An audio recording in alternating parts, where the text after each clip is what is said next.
It has been said that if there is ever to be such a thing as a true universal language, it will most likely be expressed in the realms of mathematics, geometry, energy patterns, and frequency. Could it be that this language, or at least the foundation of it, already exists here on Earth? Is it possible that over the course of thousands of years, we have been somehow guided in the process of creating this new form of communication? And if so, what type of information will be conveyed through it that could not be expressed any other way? In the search for answers, we must be prepared to trek through both time and space, to open our eyes and minds wide enough to notice compelling coincidences, and to stand back far enough to see if the building blocks of some kind of mathematical, spatial, frequency-based language emerge. But before we begin our journey, we will pause here in the present day to notice some of the ways that we measure and tabulate the world around us. This is an important step, for how we count and measure things can be as revealing as why we count them. First, we will take a look at the way we measure time. For all practical purposes, the smallest unit is 1 second, and we all know it takes 60 seconds to make a minute, and then 60 of these minutes to make an hour. This hour, of course, is the unit by which we divide our days, and these days become months, years, decades, centuries, and so on.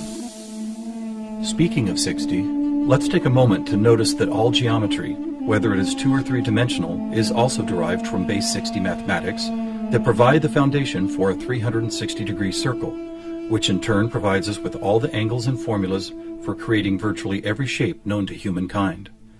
Now let's look at how many cultures from all over the world have chosen to count and group things. Right away, we see that we have been attracted to the number 12. 12 eggs in a dozen, 12 months in a year, 12 inches in a foot, 12 signs of the zodiac. Strangely, whether it's tallying disciples or mythical gods, the number 12 appears often in the telling of our greatest stories about ourselves. And what about distance? Your local town might be measured in meters or other units, but when we talk about measuring our planet, the standards we all use revert back to base 60 units of miles, minutes, or geometrical degrees. Are you noticing the pattern here? We seem to be encountering a lot of 12s and 60s. Are they related? And if so, how? To answer that piece of the puzzle, we must travel roughly 5,000 years back in time to visit the ancient Sumerian culture of Mesopotamia, for here is where our 1260-based math comes from. This counting system, which was invented by the same people who produced the world's first written language, involved counting the knuckles of the 4 long fingers on one hand and then multiplying them by all 5 digits on the other hand. If you do this, you will get a maximum number of 12 knuckles times 5 fingers, which of course totals 60. How these cosmic jumps in language and mathematics occurred so suddenly is open to debate. But it is interesting to note that the ancient Sumerians themselves wrote about being given this information by sky god visitors they called the Anunnaki. Who and what the Anunnaki were is a hotly contested subject, but one thing that cannot be denied is the fact that over 5,000 years ago, a mathematical system was born that incredibly still serves us today. So now that we have our various units of measurement, all based on the Sumerian 1260 counting system, let's jump forward to a few pivotal moments in history and see what other numbers, patterns, and synchronicities appear. In the 6th century BC, on the Greek island of Samos, the famed mathematician Pythagoras led a school of thought that married philosophy, mathematics, music, and of course geometry. And while Pythagoras did not discover advanced geometry, he did apply it in new ways, especially to music. For instance, he noticed that when a tauten string was plucked, it would create a tone. And when that string was divided in half, it would make the same tone only twice as high in pitch. Pythagoras then came up with numerical ratios based on harmonic fifths, and this led to the creation of the musical scale found at the root of most modern music. It is important to note that according to Pythagoras, all musical notes were found by using mathematics, and as such were given number values according to their placement in a kind of master grid. For instance, by using fifths beginning from note number 1, he was eventually guided to note 27. And to find the same note twice as high in pitch, he simply kept doubling it to 54, 108, 216, 432, and so on up the scale. If you've ever heard of Pythagorean tuning, you know that the number 432 is quite important. To Pythagoras himself, it probably wouldn't have stood out more than any other in his numerical grid. But in our quest to find a universal language based on mathematics and frequency, this particular note represents a significant piece of coincidental evidence. You see, many ancient musical instruments, from Tibetan bowls to Native American flutes, happen to produce the same tone, a tone that vibrates at 432 cycles per second. That's compelling, but even more intriguing is the fact that Pythagoras was not calculating vibration cycles to find tone 432. It just happens to be the same number. What's more, for decades, most modern musical instruments were also tuned to this same fourth octave A, with a value of 432 cycles. How could this be? Who chose this particular note as the keystone for instrument tuning, and more importantly, why? Here is where a deeper mystery begins to emerge, and to explore it we will need to go back to Pythagoras' other passion, geometry. It is not an exaggeration to say that to Pythagoras and his disciples, geometry and math held a key to the nature of all life everywhere, and maybe it does. Let's look at the first four geometric shapes, the circle, triangle, square, and pentagon. In each of them are angles of degrees that, when added together, always total a specific number relative to that particular shape. For instance, if we take a triangle, the sum total of all three interior angles is always 180. For both the square and circle, it is 360. For a pentagon, it is 540. Now at this moment, let's step back and look at these numbers in a different way, as there seems to be something about them that reaches beyond a simple sum of angles. Did you notice that they happen to be in the same numerical neighborhood as tone 432? What's more, they all add up to 9, just like 432. As an experiment, let's take a look at the numbers found in basic geometric shapes, then apply those numbers as vibration cycles to hear the tones they produce. First, let's listen to what the 180 total degrees contained in a triangle sound like.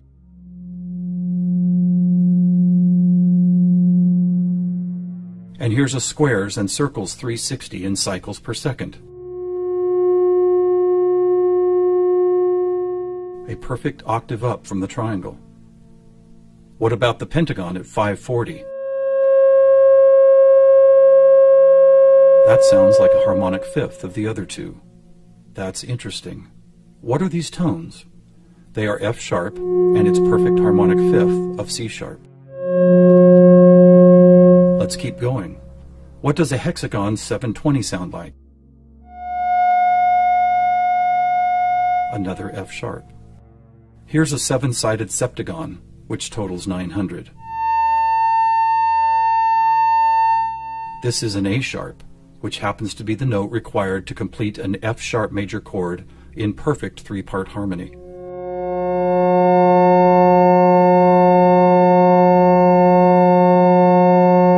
And finally the octagon, where we get 1080, another C sharp. Suddenly, geometry is expressed by tones, and these tones just happen to create the most beautiful form of music, a perfect three-part major chord in the key of F sharp.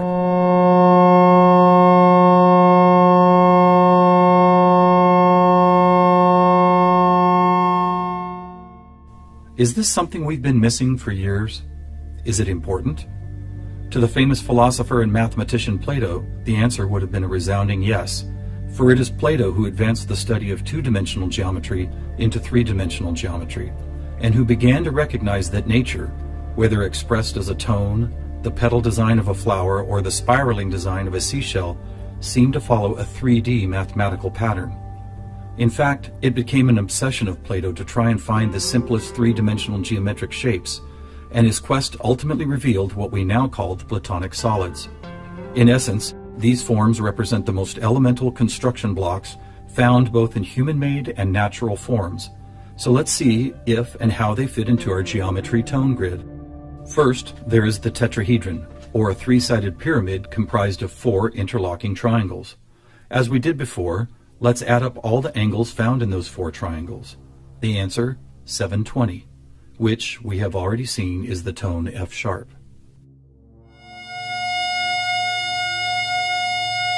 Next we have the cube, whose six 360-degree squares totals 2160. What does it sound like?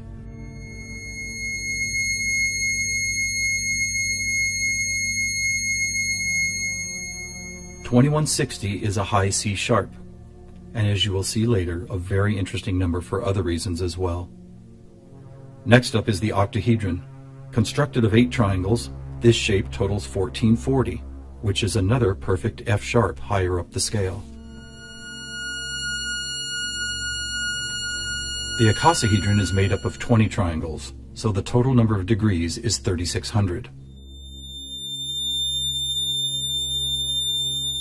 As a tone, 3600 vibration cycles create the A sharp needed to complete yet another F sharp major chord that sounds like this.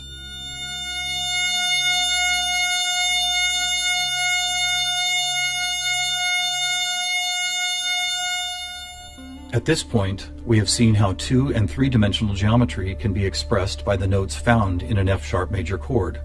Could this also be true with what is known as sacred geometry? To find out, we will first need to build a design called the germ of life, which, when repeated, goes on to reveal the seed of life, then flower of life pattern found at sacred sites all over the world. First, we start with a circle at 360 degrees, which is the familiar F sharp. We then add our second circle, bringing the total to 720, another F sharp. 3 circles totals 1080, which provides the harmonic fifth of C sharp. 4 circles is 1440, another F sharp. 5 circles totals 1800, or the A sharp needed to once again provide the harmonic third of an F sharp major chord. And finally the 6th circle, which brings the total to 2160, another C sharp. Amazing!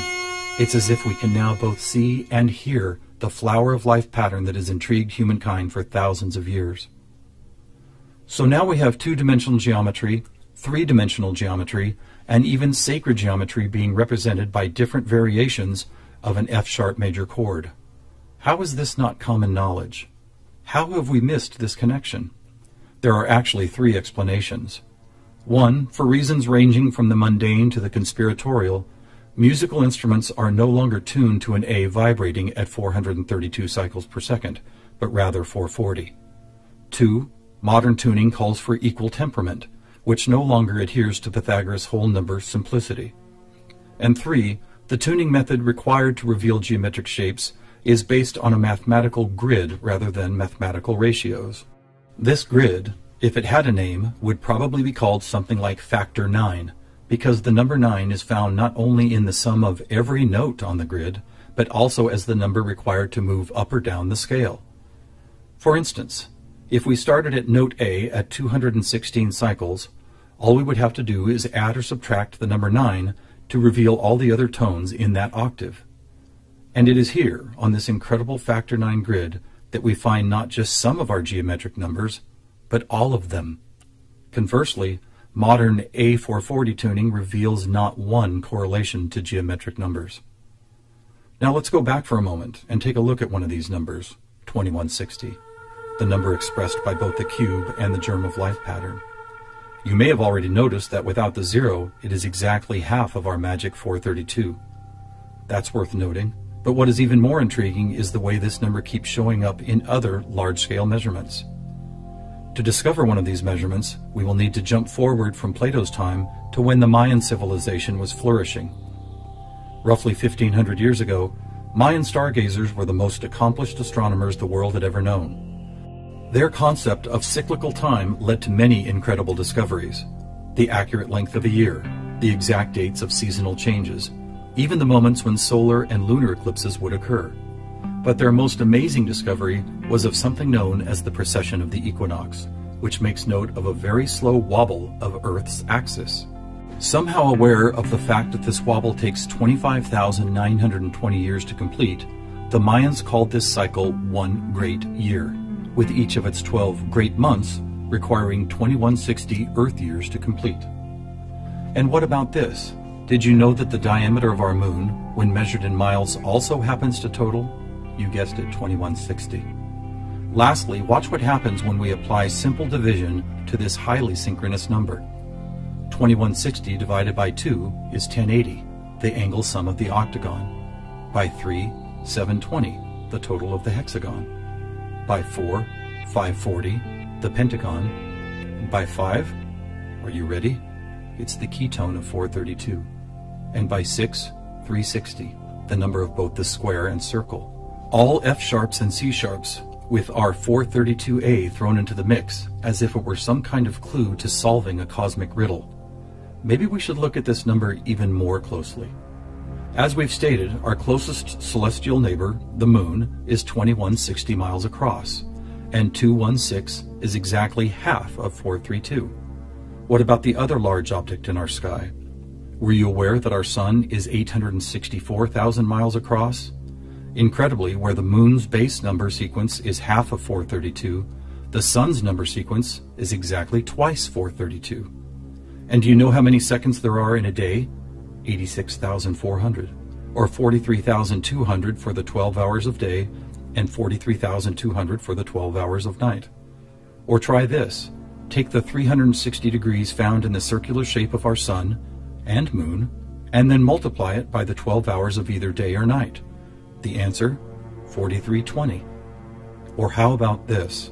What is the only whole number that when squared comes to within 0.01% accuracy to measuring the speed of light? 432.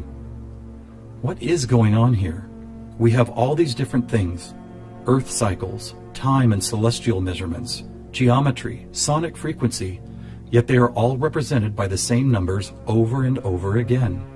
To answer that, we must search for the factor common to all of them, and that common factor is the 5,000-year-old Sumerian 1260 counting system.